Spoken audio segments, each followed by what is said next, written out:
Hello दोस्तों, स्वागत करते हैं स्टडी बाय पाल में। आई होप आप सभी अच्छे होंगे और एग्जाम अच्छे से दे रहे होंगे। आज हम आपका ये सेशन जो लेके आए हैं ये साइंस का है, आपका कक्षा 10 का, जो हर बार एग्जाम में आता है और पूछा भी जाता है। फ्लेमिंग के बाएं हाथ का नियम और दाएं हाथ का नियम। तो आज इसके बारे में डिटेल से जानेंगे। ये जो दो नियम हैं ये बहुत आपके लिए इम्पॉर्टेंट है, जो एग्जाम में आते ही आते हैं। तो आज हम पढ़ेंगे फ्लेमिंग के वाम हस्त का नियम। देखो ये कई बार पूछा गया, 2011 में पूछा गया है और 2013-14 ये कई बार पूछा गया है। तो इसके बारे में आज हम अच्छे से पढ़ेंगे। पढ़ते हैं। प्रश्न जैसे आपका आएगा कैसे लिखा हुआ आता है कि जैसे फ्लेमिंग के वाम हाथ का नियम लिखिए, या तो क्वेश्चन ऐसे करके भी आता कि चुंबकीय बल की दिशा ज्ञात करने के लिए फ्लेमिंग के बाएं हाथ के नियम का उल्लेख कीजिए। क्वेश्चन आपकी अलग अलग टाइप से लैंग्वेज से पूछ सकता है, लेकिन आपको डरने की कोई बात नहीं है। आपको वही नियम लिखना होगा, लेकिन पूछने का तरीका हर बार थोड़ा थोड़ा अलग हो जाता है। तो आज हम इसके बारे में अच्छे से पढ़ेंगे, फ्लेमिंग के वाम हस्त का नियम। तो पढ़ते हैं। पहले अगर आपको चित्र बनाना है, अगर ये नियम लिखते हैं तो चित्र बना के अगर आप लिखते हैं तो बहुत अच्छे से आपको नंबर एग्जामिनर देता है। आपको कैसे करना है ये आप सीख लेंगे। आप अपने अंगूठे जैसे ये चित्र बना है ऐसे आप अपने हाथ को करेंगे तो आपको ज़्यादा अच्छा बनेगा। जैसे कि ये हाथ बना है, आप अपने हाथ को ऐसे ही करके देखेंगे। ये आपका अंगूठा है यानी अंगूठा है, ये आपकी तर्जनी उंगली है और ये आपकी मध्यमा यानी बीच वाली उंगली है। इसमें आपको बस इतना देखना है, ये जो तीनों हैं ये लंबवत होनी चाहिए और जिसमें ये अंगूठा है ये आपका इस तरह होना चाहिए। इसमें जो ये कोण बनता है 90 डिग्री की इनके बीच का कोण होता है। कितना होता है? 90 डिग्री का ये कोण होता है। तर्जनी जो आपकी होती है इसे हम बी से डिनोट करते हैं। किससे डिनोट करते हैं? बी से। ये आपको चुंबकीय क्षेत्र को बताता है। जो मध्यमा है ये धारा को बताती है। धारा यानी एम्पियर, आपका आई से इसको प्रदर्शित करते हैं। जो ये मध्यमा उंगली होती है ये धारा को प्रदर्शित करती है। तो अगर आप ये नियम लिखें तो एक बार चित्र एक बार मन में रिवाइज कर लें, या अंगूठे को आप जैसे अपने हाथ को ऐसे बनाकर एक दो बार रिवाइज कर लेंगे तो आपको याद हो जाएगा। तो ये आपके लिए बहुत इंपॉर्टेंट है। अगर आप ये नियम लिखते हैं, चित्र बनाकर लिखते हैं तो आपको पूरे नंबर मिलते हैं। तो ये चित्र, अब इसके हम थोड़ी सी डिफिनीशन पढ़ेंगे कि ये नियम है क्या इसके बारे में। ये अभी तो हमने आपको चित्र बताया, अब हम पढ़ेंगे नियम। तो दिया है कि फ्लेमिंग के बाएं हाथ का नियम। तो पढ़ते हैं फ्लेमिंग के बाएं हाथ का नियम। उत्तर है फ्लेमिंग के बाएं हाथ का नियम। लिखा है कि चुंबकीय क्षेत्र में स्थित धारावाही चालक फ्लेमिंग के बाएं हाथ के नियम के द्वारा ज्ञात किया जाता है। यानी जो चुंबकीय क्षेत्र में स्थित धारावाही चालक है वो हम किससे ज्ञात करते हैं? फ्लेमिंग के बाएं हाथ के नियम द्वारा हम ज्ञात कर सकते हैं कि चुंबकीय क्षेत्र में स्थित धारावाही चालक क्या है, कैसे है, ये सारी चीजें। यानी जो ये नियम है फ्लेमिंग के बाएं हाथ का नियम, इससे हम क्या करते हैं? तो इससे हम चुंबकीय क्षेत्र में स्थित धारावाही चालक जो है उसको हम इससे ज्ञात करते हैं। यानी फ्लेमिंग के बाएं हाथ से हम चुंबकीय क्षेत्र में स्थित धारावाही चालक ज्ञात करते हैं।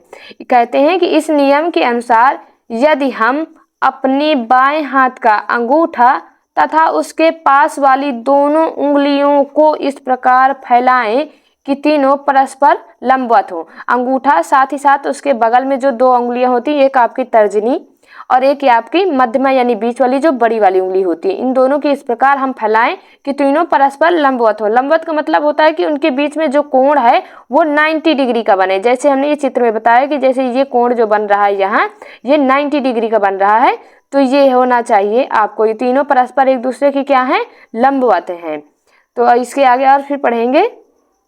लंबवत हो यदि अंगूठे के पास वाली उंगली तर्जनी चुंबकीय क्षेत्र भी, हमने बताया जो तर्जनी होती है अंगूठे के जस्ट बगल में, वो किसको प्रदर्शित करती है? वो तर्जनी उसका नाम है, वो प्रदर्शित करती है चुंबकीय क्षेत्र। यानी चुंबकीय क्षेत्र को हम किससे डिनोट करेंगे? बी से। यानी चुंबकीय क्षेत्र को तर्जनी उंगली प्रदर्शित करती है। तथा दूसरी जो उंगली होती है मध्यमा यानी बड़ी वाली बीच वाली उंगली, वो किससे प्रदर्शित करते हैं? वो विद्युत धारा को प्रदर्शित करती है। यही लिखा है कि जो अंगूठे के पास वाली उंगली तर्जनी चुंबकीय क्षेत्र बी की दिशा तथा दूसरी उंगली मध्यमा विद्युत धारा आई की दिशा को प्रदर्शित करता है, तथा जो अंगूठा है वो चालक पर लगने वाले बल F को प्रदर्शित करता है। यानी जो हमने ये बताया आपको चित्र से, चित्र में हमने बताया कि जैसे ये जो अंगूठा है ये किसको प्रदर्शित कर रहा है, ये चालक को प्रदर्शित कर रहा है, और जो ये उंगली है ये वाली, ये तर्जनी, ये आपको चुंबकीय क्षेत्र बी को प्रदर्शित करती है, और ये जो बीच वाली उंगली है ये हमारी मध्यमा उंगली, ये धारा को प्रदर्शित करती है, यानी एम्पियर, आपकी जो करंट है उसको ये मध्यमा उंगली प्रदर्शित करती है। ये रहा आपका फ्लेमिंग के बाएं हाथ का नियम, जो हर साल आपके बोर्ड एग्जाम में आता है और बहुत इंपॉर्टेंट है, एकदम सरल है। आपको क्या करना है, आपको इस तरह बताना है कि इस नियम के अनुसार यदि हम अपने बाएं हाथ का अंगूठा तथा उसके पास वाली दोनों उंगलियों को इस प्रकार फैलाएं कि तीनों परस्पर क्या हो, लंबवत हो, तो ये हमारे क्या कहलाता है, यही जो हमारा अंगूठा है वो चालक को प्रदर्शित करे, और जो हमारा ये उंगली है अंगूठे की बगल की दोनों वाली, वो एक आपकी तर्जनी, वो चुंबकीय क्षेत्र को प्रदर्शित करे, और दूसरी उंगली जो है मध्यमा वो विद्युत धारा को प्रदर्शित करे, और जो अंगूठा है वो चालक पर लगने वाले बल की दिशा को बताएगा। यही हमारा फ्लेमिंग के बाएं हाथ का नियम कहलाता है। अब हम ये फ्लेमिंग के बाएं हाथ का नियम पढ़े, अब हम इसके दाएं हाथ का नियम पढ़ेंगे, जिसे अंगुष्ठ आपका दक्षिण हस्त अंगुष्ठ या दाहिने हाथ अंगुष्ठ का नियम कहलाता है। इसके बारे में हम पढ़ेंगे। इसका चित्र भी हम आगे दिखा चुके हैं। ये है हमारा दाएं हाथ के अंगूठे का नियम। ये चुंबकीय क्षेत्र है, ये आपका ये अंगूठा है, ये अंगूठा है, ये आपका ऐसे करके आप जैसे किसी हाथ में ऐसे पकड़ के वो छड़ी नहीं पकड़ते हैं, वैसे देखो ये पकड़े हुए। ऐसे आपको याद कर लेना, जब पेपर में चित्र याद ना आए तो ऐसे आप हाथ जब बनाएंगे तो देख के आपको बनाने में आसानी होगी। तो ऐसे ही आप जब अब चित्र भूल जाएं अभी पेपर में, तो आप ऐसे ही अंगूठा बांध कर करेंगे तो आपको याद आएगा। ये आपके जो है ये चुंबकीय क्षेत्र की ये दिशा है, ये विद्युत धारा है इधर जो जा रही है, और ये हमारा सीधा तार है। ये जो बल रेखाओं की दिशा ज्ञात करना है, ये आपकी बल रेखाओं की दिशा को ज्ञात करने के लिए किया जाता है। अब हम इसके डिफिनीशन पढ़ेंगे, यानी नियम पढ़ेंगे कि दक्षिण हस्त अंगुष्ठ दाहिने हाथ अंगुष्ठ का नियम क्या है, इसके बारे में। ये कैसा नियम, ये क्या करता है, इसके बारे में पढ़ेंगे। दिया है क्षेत्र की दिशा दाएं हाथ के अंगूठे के नियम से ज्ञात की जाती है।